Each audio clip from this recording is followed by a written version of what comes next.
بسم اللہ الرحمن الرحیم۔ شروع کرتا ہوں اللہ کے نام سے جو بہت بڑا مہربان نہایت رہنے والا ہے۔ دوستو، بہنوں، بھائیوں، بزرگوں، السلام علیکم ورحمۃ اللہ وبرکاتہ۔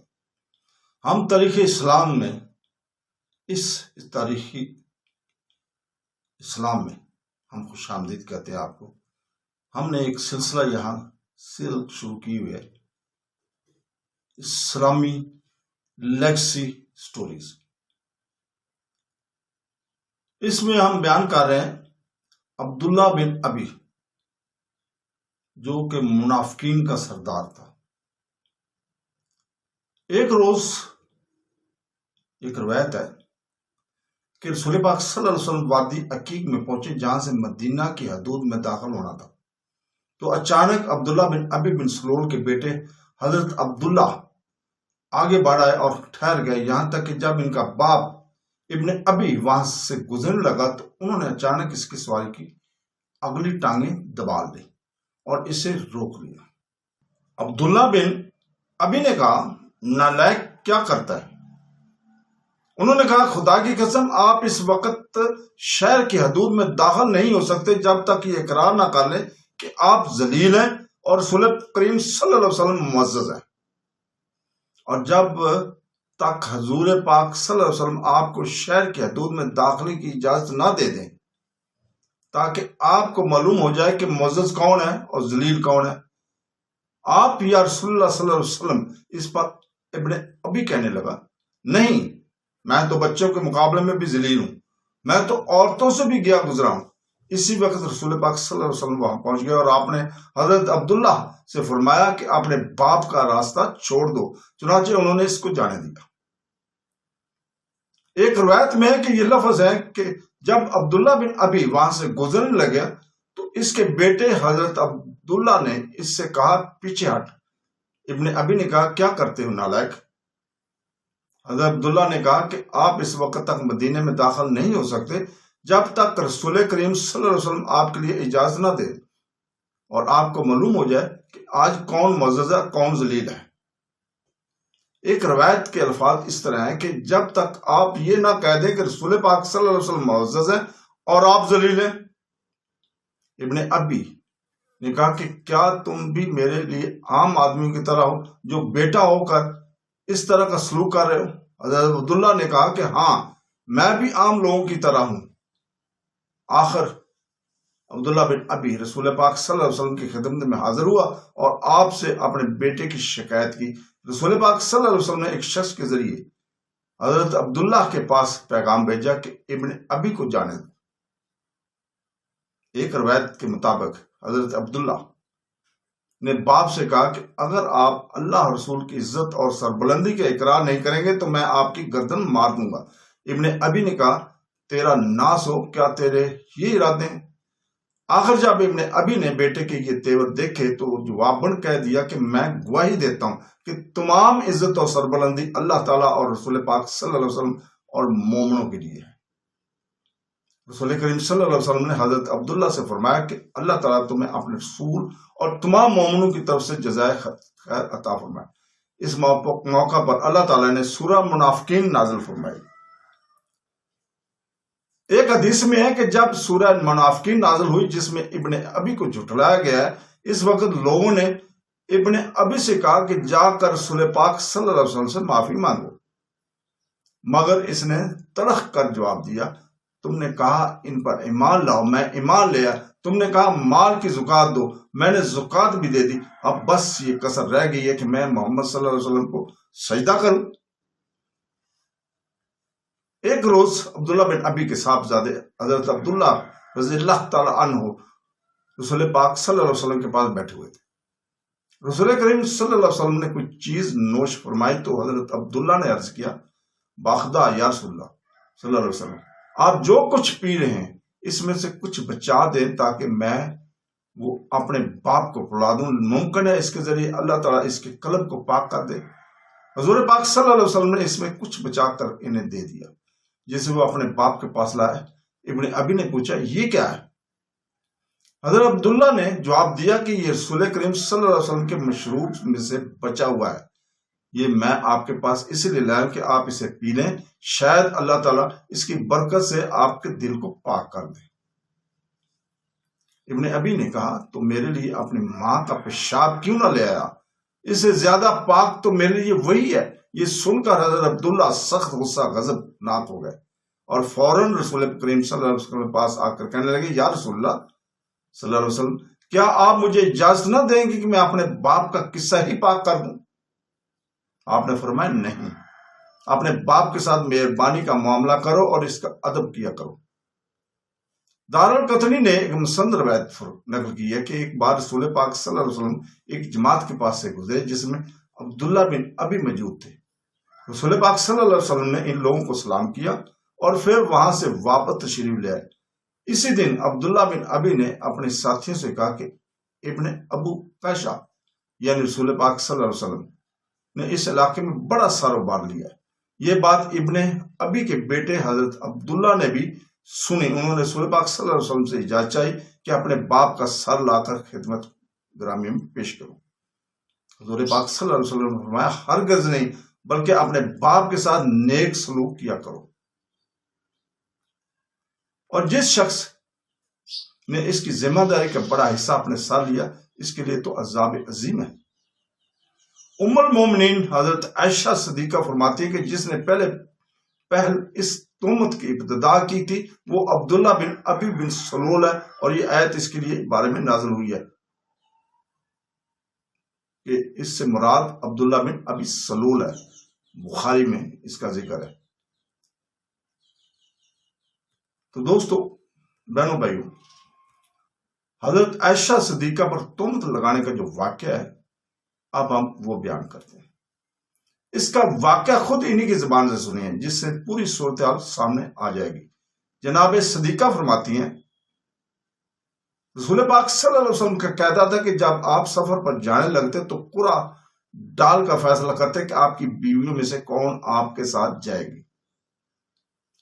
غزوہ بنی مستلق کے موقع پر قرعہ میرے نام نکلا اور میں آپ صلی اللہ علیہ وسلم کے ساتھ گئی۔ واپسی پر جب آپ مدینہ کے قریب تھے، ایک منزل پر رات کے وقت رسول پاک صلی اللہ علیہ وسلم نے پڑاؤ کیا اور ابھی رات کا کچھ حصہ باقی تھا کہ کوچ کی تیاری شروع ہو گئی۔ میں اٹھ کر رفع حاجت کے لیے گئی اور جب پلٹنے لگی تو قیام گیا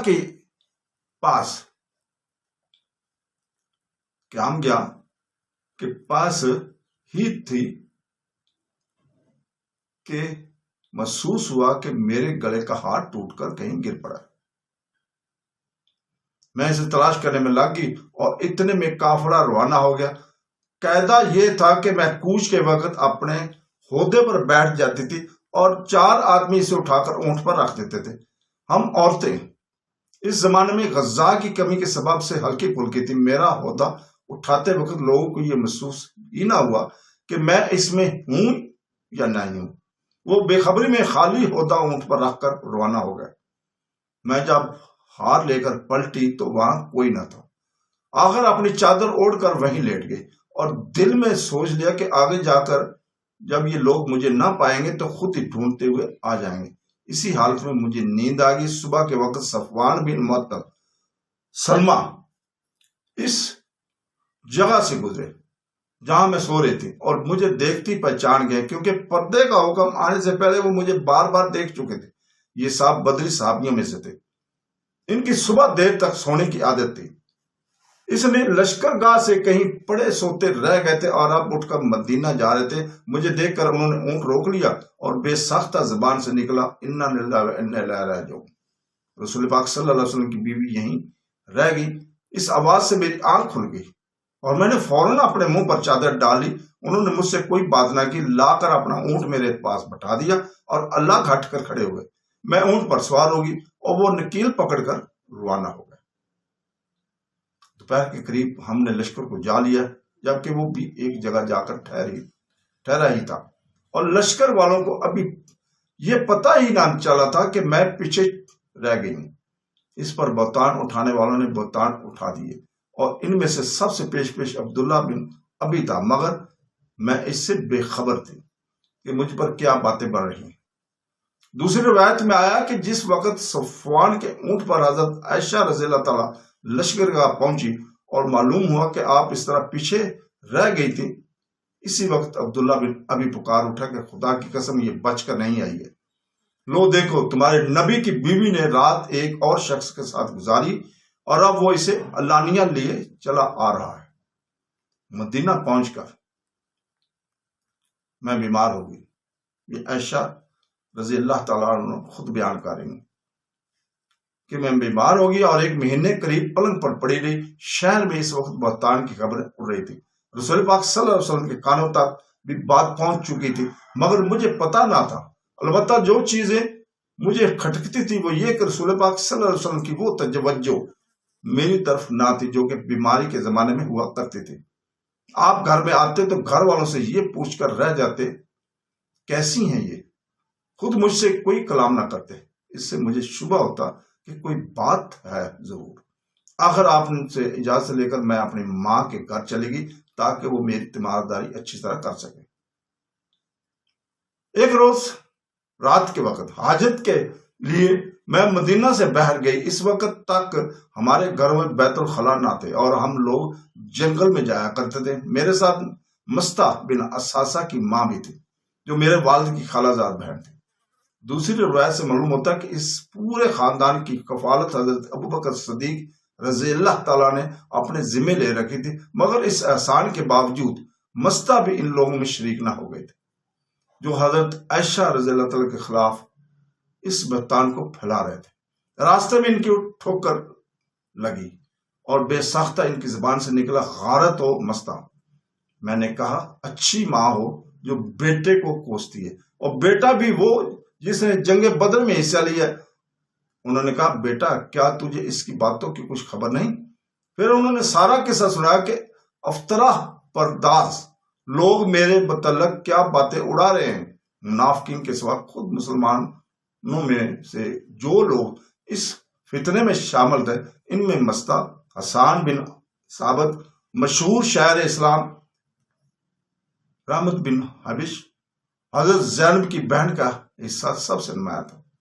داستان سن کر میرا خون خشک ہو گیا اور حاجت بھی پھوٹ گئی جس کے لیے آئی تھی، سیدھی گھر گئی اور رات روتی ہی رہی، رو رو کر کاٹی۔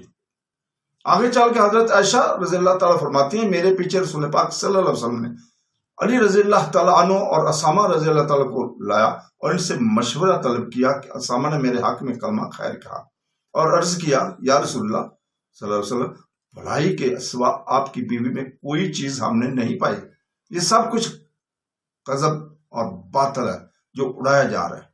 رہے علی کرم اللہ وجہ تو انہوں نے کہا یا رسول اللہ، عورتوں کی کمی نہیں ہے، آپ صلی اللہ علیہ وسلم اس کی جگہ دوسری بیوی کر سکتے ہیں، اور تحقیق کرنا چاہیں تو خدمتگار لونڈی کو بلا کر حالات دریافت فرمائے۔ چنانچہ خدمتگار کو بلایا گیا اور پوچھ گچھ کی گئی۔ اس نے کہا کہ اس خدا کی قسم جس نے آپ کو حق کے ساتھ بھیجا ہے، میں نے ان میں کوئی برائی نہیں دیکھی جس پر حرف رکھا جا سکے، بس اتنا عیب ہے کہ میں آٹا گوندھ کر کسی کام کو جاتی ہوں اور کہہ جاتی ہوں کہ بیوی ذرا آٹے کا خیال رکھنا، مگر وہ سو جاتی ہیں اور بکری آ کر آٹا کھا جاتی ہے۔ اسی روز رسول پاک صلی اللہ علیہ وسلم نے خطبہ ارشاد فرمایا، مسلمانوں کون ہے جو اس شخص کے حملوں سے میری عزت بچائے جس نے میرے گھر والوں پر الزامات لگا کر مجھے اذیت پہنچانے کی حد کر دی؟ بخدا میں نے نہ تو اپنی بیوی ہی میں کوئی برائی دیکھی ہے اور نہ اس شخص میں جس کے متعلق تہمت لگائی جاتی ہے، وہ تو کبھی میری غیر موجودگی میں گھر آیا بھی نہیں۔ اس پر اسید بن حزیر، بعض روایت میں سعد بن معاذ نے اٹھ کر کہا یا رسول اللہ، اللہ اگر ہمارے قبیلے کا آدمی ہے وہ تو وہ اس کے گردن مار دیں، اور اگر ہمارے بھائی خزرجیوں میں سے ہے تو حکم دے کہ ہم تعمیل کے لیے حاضر ہیں۔ یہ سنتے ہی سعد بن عباد رئیس خزرج اٹھ کر کھڑے ہوئے اور کہنے لگے جھوٹ کہتے ہو، تم ہرگز اسے نہیں مار سکتے، تم اس کی گردن مارنے کا نام صرف اس لیے لے رہے ہو کہ وہ خزرج میں سے ہے، اگر وہ تمہارے قبیلے کا آدمی ہوتا تو تم کبھی نہ کہتے کہ ہم اس کی گردن مار دیں گے۔ اسید بن حزیر نے جواب دیا، میں کہا تم منافق ہو، اس لیے تم منافقوں کی حمایت کرتے ہو، اس پر مسجد نبوی میں ایک ہنگامہ برپا ہو گیا۔ حالانکہ رسول پاک صلی اللہ علیہ وسلم منبر پر تشریف رکھتے تھے، قریب تھا کہ اوس اور خزرج مسجد ہی میں لاڑ پڑتے، مگر رسول پاک صلی اللہ علیہ وسلم نے ان کو ٹھنڈا کیا اور پھر ممبر سے اتر آئے۔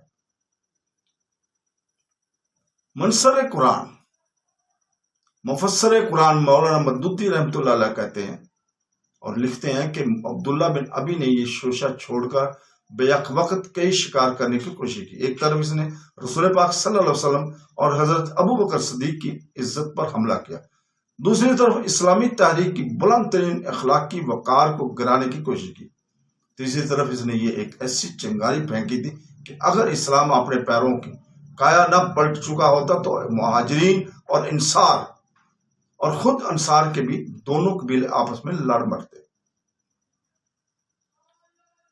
اللہ پاک نے اپنے رسول پاک صلی اللہ علیہ وسلم کی پاکیزہ بیوی حضرت ام المومنین حضرت عائشہ رضی اللہ عنہا کی برات میں قرآنی سورہ نور کو نازل فرمایا، عبداللہ بن ابی کے الزام کی کتی کھول دی اور اس کے ناپاک عزائم کا پھنڈا پھوڑ دیا۔ ارشاد باری تعالیٰ سورہ نور، جس کا ترجمہ ہے یہ لوگ بہتان کھڑ لائے ہیں، وہ تمہارے ہی اندر کا ایک ٹولہ ہے، اس واقعہ کو اپنے حق میں نہ شر سمجھو بلکہ یہ تمہارے لیے خیر ہے، جس نے اس میں جتنا حصہ لیا اس نے اتنا ہی گناہ سمیٹا، اور جس شخص نے اس کی ذمہ داری کا بڑا حصہ اپنے ساتھ لیا اس کے لیے عذاب عظیم ہے۔ حضرت عائشہ رضی اللہ تعالیٰ بیان کرتی کہ زینب بنت حبش کو تو اللہ تعالیٰ نے ان کے دین کے ساتھ بچا لیا، یعنی ان کا دین محفوظ رکھا، چنانچہ انہوں نے میرے بارے میں بھلائی کے سوا کچھ نہیں کہا۔ رہی ان کی بہن حمنہ بنت حبش، سو وہ ہلاک ہونے والوں میں ہلاک ہو کر گئی، یعنی حضرت زینب بنت حبش نے تو اس بہتان میں حصہ نہیں لیا، مگر ان کی بہن حمنہ بہتان لگانے والوں میں شامل تھی، اور جو لوگ اس کے متعلق بات چیت کرتے تھے اور اس افواہ کو پھیلاتے تھے وہ مستہ حسان بن ثابت اور عبداللہ بن ابی تھے۔ یہی چغلیاں کھاتا اور ان کی جمع کرتا تھا اور انہی ہی یہ بات کا مالک ہوا، یعنی اس خطرناک فتنہ کا بانی عبداللہ بن ابی ہی تھا۔ حضرت عائشہ رضی اللہ تعالیٰ فرماتی ہیں جب میری برات نازل ہوئی تو رسول پاک صلی اللہ علیہ وسلم نے ممبر پر کھڑے ہو کر اس کا ذکر فرمایا اور قرآن پاک کی تلاوت کی۔ اس کے بعد جب ممبر پر سے اترے تو 2 مردوں اور 1 عورت کے متعلق حد مارنے کا حکم فرمایا، چنانچہ لوگوں نے انہیں حد ماری، یعنی حضرت حسان بن ثابت، حضرت مستہ اور حضرت حمنہ کے درے لگائے گئے۔ عبداللہ بن ابی مردود اور خبیث کے خلاف کوئی گواہ فراہم نہیں ہو سکا، اس لیے اس پر حد جاری نہیں ہو سکی، جبکہ ان باقی لوگوں کے خلاف گواہ اور شہادتیں حاصل ہو گئی تھی۔ ایک قول کے مطابق اس پر حد اس لیے جاری نہیں کی گئی کہ وہ تہمتیں یہ کہہ کر نہیں لگاتا تھا کہ وہ خود ایسا سمجھتا ہے، بلکہ یہ کہتا تھا کہ دوسرے لوگ یوں کہتے ہیں۔ رسول پاک صلی اللہ علیہ وسلم نے خیبر کے لیے کوچ کیا تو عبداللہ بن ابی نے خیبر کے یہودیوں کے پاس اطلاع کرا دی تھی کہ محمد صلی اللہ علیہ وسلم تمہارے مقابلے کے لیے نکل کھڑے ہوئے ہیں، لہذا اپنے احتیاطی تدابیر کر لو اور تمام مال اور دولت حویلیوں کے اندر چھپا لو۔ عبداللہ بن ابی نے یہ بھی کہا کہ تم لوگ محمد صلی اللہ علیہ وسلم سے باہر نکل کر جنگ کرنا، ان سے ڈرنے کی ضرورت نہیں کیونکہ تمہاری تعداد بہت زیادہ ہے، جبکہ ان کے ساتھ ایک معمولی سا گروہ ہے جن کے پاس ہتھیار بھی تھوڑے ہیں۔ جب ابو حباب مبارک کو تمہارے بادشاہ بننے کا وقت آ گیا، یار تمہیں تو ہر وقت مذاق سوچتا ہے، پھر ایک بڑھ کر جب سے محمد صلی اللہ علیہ وسلم مدینے میں آیا ہماری امیدوں پر پانی پھر گیا۔ یہ عبداللہ بن ابی کہہ رہا ہے، سنا ہے کہ محمد صلی اللہ علیہ وسلم سلطنت روم سے ٹکر لینے کی لشکر جمع کر رہے ہیں اور اس کا اعلان عام بھی ہو گیا ہے، لوگ پورے جوش و خروش سے اس کی تیاریاں میں لگے ہوئے ہیں۔ پہلے تو کبھی ایسا نہیں ہوا تھا، محمد صلی اللہ علیہ وسلم پوری رازداری برتتے تھے، چونک کر کہا کہ تم نے محمد صلی اللہ علیہ وسلم پر ہرقل اعظم کی فوج کا مقابلہ کرنے جا رہے ہیں، کہیں تم پاگل تو نہیں ہو گئے ہو؟ کہاں سلطنت روم دنیا کی سب سے بڑی طاقت جس کے پاس فوج کثیر ہے، اسلحہ کے ذخائر ہیں اور جس کے بحری جہاز سمندر میں منڈلاتے پھرتے ہیں ہنستے ہوئے، اور یہ چھوٹی سی اسلامی ریاست کی فوج بھلا اس کا کیا مقابلہ کرے گی؟ ابن قیس نے کہا کہ تم سمجھ رہے ہو کہ میں جھوٹ بول رہا ہوں؟ جیسا کہ تمہاری پرانی عادت ہے۔ ابن ابی دل ہی دل میں خوش ہو رہا تھا، کیونکہ اسے اپنا خواب پورا ہوتا نظر آ رہا تھا۔ اسے یقین تھا کہ اسلامی لشکر رومی فوج سے ٹکرا کر پاش پاش ہو جائے گا۔ اسلامی سپاہ یا تو قتل کر دیے جائیں گے یا جنگی قیدی بنا لیے جائیں گے۔ جد بن قیس سے پھر تو تمہارا کیا ارادہ ہے؟ بن قیس نے کہا کہ میں نے محمد صلی اللہ علیہ وسلم سے عذر پیش کر دیا، میں جیتے جی موت کے منہ میں جانا پسند نہیں کروں گا، اور تمہارا کیا ارادہ ہے؟ ابن ابی نے کہا کہ ہمیں مدینہ میں رہ کر اپنا کام کرنا ہے، اور یہ کام پوری رازداری سے کرنا ہے ہوگا۔ مدینہ کا تاجدار بننے کا یہ آخری موقع ہے۔ اچھا یہ تو بتاؤ کہ کون کون جا رہا ہے؟ بن قیس نے کہا خاطر جمع رکھو ابن ابی، اب کی بار تم ضرور بادشاہ بنو گے۔ لشکر کے روانہ ہونے سے قبل کوئی شوشہ چھوڑنا پڑے گا تاکہ مدینہ کی فضا مخدر ہو جائے اور ان لوگوں کے ارادے پست ہو جائے۔ ابن قیس فکر نہ کرو میرے دوست، میں نے ان کا انتظام کر رکھا ہے، ہمارے ساتھی اس کام میں لگے ہیں۔ ابن ابی نے کہا اچھا چلو مسجد زرار چلیں، وہاں ساتھی ہمارا انتظار کر رہے ہوں گے۔ غزوہ تبوک کے زمانے میں منافقین اکثر اپنی مجلسوں میں بیٹھ کر نبی کریم صلی اللہ علیہ وسلم اور مسلمانوں کا مذاق اڑاتے تھے، اور اپنی تہذیب سے ان لوگوں کی ہمت پست کرنے کی کوشش کرتے تھے جنہیں وہ نیک نیتی کے ساتھ آمادہ جہاد پاتے۔ محفل میں چند منافق بیٹھے گپ اڑا رہے تھے۔ ایک نے کہا اجی کیا رومیوں کو بھی تم نے کچھ عربوں کی طرح سمجھ رکھا ہے؟ کل دیکھ لینا کہ یہ سب سورما جو لڑنے تشریف لائیں رسیوں میں بندھے ہوئے ہوں گے۔ دوسرا بولا مزہ ہو جو اوپر سے 100 کوڑے بھی لگانے کا حکم دو جائے۔ ایک اور منافق نے حضور پاک صلی اللہ علیہ وسلم کو جنگ کی سرگرمیاں تیاریاں کرتے دیکھ کر اپنے یاروں دوستوں سے کہا آپ کو دیکھیے آپ روم اور شام کے قلعے فتح کرنے چلے ہیں۔ کچھ ایسی باتیں جنگ خندق کے موقع پر بھی کہی گئی تھی۔ چنانچہ اس وقت ایک منافق نے کہا تھا محمد صلی اللہ علیہ وسلم تو ہم سے وعدہ کرتے تھے کہ ہم کیسر و کسرا کے خزانوں کو ہڑپ کر جائیں گے، مگر اس وقت حالت یہ ہے کہ کوئی شخص بیت الخلاء میں بھی اطمینان سے نہیں جا سکتا۔ حضرت جابر رضی اللہ تعالیٰ بیان کرتے ہیں کہ صلح حدیبیہ کے موقع پر رسول مقبول صلی اللہ علیہ وسلم نے فرمایا کون ہے جو شنتل اور مرار گھاٹی پر چڑھنا پسند کرتا ہے، اس کے 2 گنا معاف کر دیے جائیں گے جو بنو اسرائیل کے معاف کیے گئے تھے۔ حضرت جابر رضی اللہ تعالیٰ کا بیان ہے کہ رسول پاک صلی اللہ علیہ وسلم کا یہ حکم سن کر سب سے پہلے ہمارے قبیلہ بنو خزرج کے سوار گھاٹی پر چڑھے، اور اس کے بعد بے تربے کے لوگ گھاٹی پر چڑھنا شروع ہو گئے۔ حضور پاک صلی اللہ علیہ وسلم فرمایا تمہارے تمام لوگوں کے گناہوں کو بخش دیا گیا، مگر اس شخص کو نہیں بخشا گیا جو سرخ اونٹ والا ہے۔ ہم لوگ حضور پاک صلی اللہ علیہ وسلم کا یہ ارشاد سن کر سرخ اونٹ والے یعنی جد بن قیس کے پاس پہنچے اور اس سے کہا کہ چلو تم بھی سرکار رسالت مآب سے اپنے لیے دعائے مغفرت کر لو۔ اس معلوم نے کہا مجھ کو میری گمشدہ اونٹنی کا مل جانا تمہارے ساتھ یعنی آقائے نامدار صلی اللہ علیہ وسلم کی دعائے مغفرت سے زیادہ عزیز ہے۔ اس وقت یہ شخص اپنی گمشدہ اونٹنی کو تلاش کر رہا تھا۔ عبداللہ بن ابی بن سلول صدقے دل سے ایمان لایا ہوتا تو صحابی کہلاتا اور صحابہ کرام کے مقدس جماعت میں شمار ہوتا، جیسا اس کے بیٹے حضرت عبداللہ شرف صحابیہ سے مشرف ہوئے، اور اس کے سینے میں دلنی آگ کا ایک انگارہ تھا جو رسول پاک صلی اللہ علیہ وسلم کے بغض اور اناد میں شعلہ زن تھا، اور ان شعلوں میں اس کا پورا جسم دھڑا دھڑ جل رہا تھا، اور یہ آگ روز بروز تیز ہو رہی تھی۔ اس کے ساتھ اس کی ہذیانی کیفیت میں بھی اضافہ ہو رہا تھا۔ وہ اور اس کے ساتھی ہذیان بک رہے تھے اور رسول پاک صلی اللہ علیہ وسلم کی شان میں گستاخی کر کے خود کو رسوا کر رہے تھے۔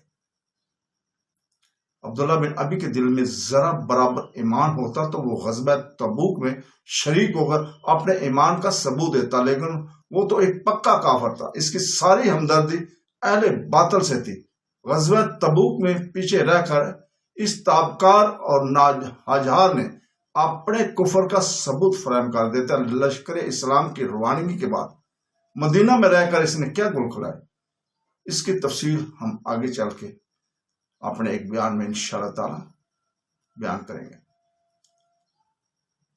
غزوہ تبوک کا اللہ تعالیٰ نے قرآن پاک میں ذکر کیا کہ ان سے کہو کہ تم ہمارے معاملے میں جس چیز کے منتظر ہو وہ اس کے سوا اور کیا کہ 2 بھلائیوں میں سے ایک بھلائی ہے، اور ہم تمہارے معاملہ میں جس چیز کے منتظر ہیں وہ یہ ہے کہ اللہ خود تم کو سزا دیتا ہے یا ہمارے ہاتھوں دلواتا ہے۔ اچھا تو اب تم بھی انتظار کرو، ہم بھی تمہارے ساتھ منتظر ہیں۔ منافقین حزب عادت اس موقع پر بھی کفر و اسلام کی اس کشمکش میں حصہ لینے کی بجائے اپنی دانست میں کمال اور دانشمندی کے ساتھ دور بیٹھے ہوئے یہ دیکھنا چاہتے تھے کہ اس کشمکش کا انجام کیا ہوتا ہے۔ رسول پاک اور انصاب فتح یاب ہو کر آتے ہیں یا رومیوں کی فوجی طاقت سے ٹکرا کر پاش پاش ہو جاتے ہیں۔ اس کا جواب انہیں یہ دیا گیا کہ جن 2 نتیجوں میں سے ایک کے ظہور کا تمہیں انتظار ہے، اہل ایمان کے لیے وہ دونوں ہی سراسر بھلائی ہیں، اور اگر فتح یاب ہوں تو اس کا بھلائی ہونا تو ظاہر ہی ہے، لیکن اگر ہم اپنے مقصد کے راہ میں جانیں لڑاتے ہوئے سب کے سب پیوند خاک ہو جائیں تب بھی دنیا کی نگاہ میں چاہے یہ انتہائی ناکامی ہو مگر حقیقت میں یہ بھی ایک دوسری کامیابی ہے۔ اس لیے کہ مومن کی کامیابی اور ناکامی کا معیار یہ نہیں ہے کہ اس نے کوئی ملک فتح کیا ہو یا نہیں، یا کوئی کرنے کے لیے اپنے دل و دماغ اور جسم و مال کی ساری قوتیں لڑا دے یا نہیں۔ یہ کام اگر اس کے لیے کر دیا تو در حقیقت وہ کامیاب ہے، خواہ دنیا کے اعتبار سے اس کی صحیح کا نتیجہ صفر ہی کیوں نہ ہو۔ اس طرح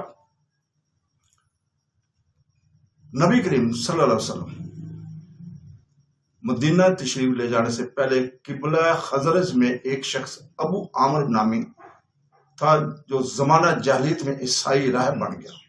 اس کا شمار علماء اہل کتاب میں ہوتا تھا، اور رباہیت کا وجہ سے اس کے علمی وقار کے ساتھ ساتھ اس کی درویشی کا سکہ بھی مدینے اور اطراف کے جاہل عربوں میں بیٹھا ہوا تھا۔ جب نبی کریم صلی اللہ علیہ وسلم مدینے پہنچے تو اس کی متحست وہاں خوب چاہ رہی تھی، مگر یہ علم اور درویشی اس کے اندر حق کی شناسی اور حق گوئی پیدا کرنے کی بجائے الٹی اس کے لیے ایک زبردست حجاب بن گئی، اور اس حجاب کا نتیجہ یہ ہوا کہ حضور پاک صلی اللہ علیہ وسلم کی تشریف آوری کے بعد وہ نعمت ایمان ہی سے مرحوم نہ رہا، بلکہ آپ کو اپنی مشیخت کا حریف اور اپنے کاروبار درویشی کا دشمن سمجھ کر آپ صلی اللہ علیہ وسلم کی اور آپ کے کام کی مخالفت پر کمر بستہ ہو گیا۔ پہلے 2 سال تک تو اس سے یہ امید رہی کہ کفار قریش کی طاقت ہی اسلام کو مٹانے کے لیے کافی ثابت ہوگی، لیکن جنگ بدر میں جب قریش نے شکست فاش کھائی تو اسے یارائے ضبط نہ رہا۔ اسی سال وہ مدینہ سے نکل کھڑا ہوا اور اس نے قریش اور دوسرے عرب قبائل میں اسلام کے خلاف تبلیغ شروع کر دی۔ جنگ احد جن لوگوں کی صحیح سے برپا ہوئی ان میں یہ بھی شامل تھا، اور کہا جاتا ہے کہ احد کے میدان جنگ میں اسی نے وہ گڑھے کھدوائے تھے جن میں سے ایک میں نبی کریم صلی اللہ علیہ وسلم گر کر زخمی ہو گئے تھے۔ پھر جنگ احزاب میں جو لشکر ہر طرف سے مدینہ پر چڑھ آئے تھے ان کو چڑھا لانے میں بھی اس کا حصہ نمایاں تھا۔ اس کے بعد جنگ حنین تک جتنی لڑائیاں مشرکان عرب اور مسلمانوں کے درمیان ہوئی، ان سب میں یہ عیسائی درویش اسلام کے خلاف شرک کا سرگرم حامی رہا۔ آخر کار اس بات میں سے مایوسی ہو گئی کہ عرب کی کوئی طاقت اسلام کے سلاب کو روک سکے گی، اس لیے عرب کو چھوڑ کر اس نے روم کا رخ کیا تاکہ کیسر کو اس خطرے سے آگاہ کرے جو عرب سے سر اٹھا رہا تھا۔ یہ وہی موقع تھا جب مدینہ میں یہ اطلاعات پہنچی کہ کیسر عرب پر چڑھائی کی تیاریاں کر رہا ہے، اور اسی کے روک تھام کے لیے نبی کریم صلی اللہ علیہ وسلم کو تبوک کی مہم پر جانا پڑا۔ تو دوستو، بہنوں، بھائیوں، بزرگوں، ہم یہیں پہ رکتے ہیں۔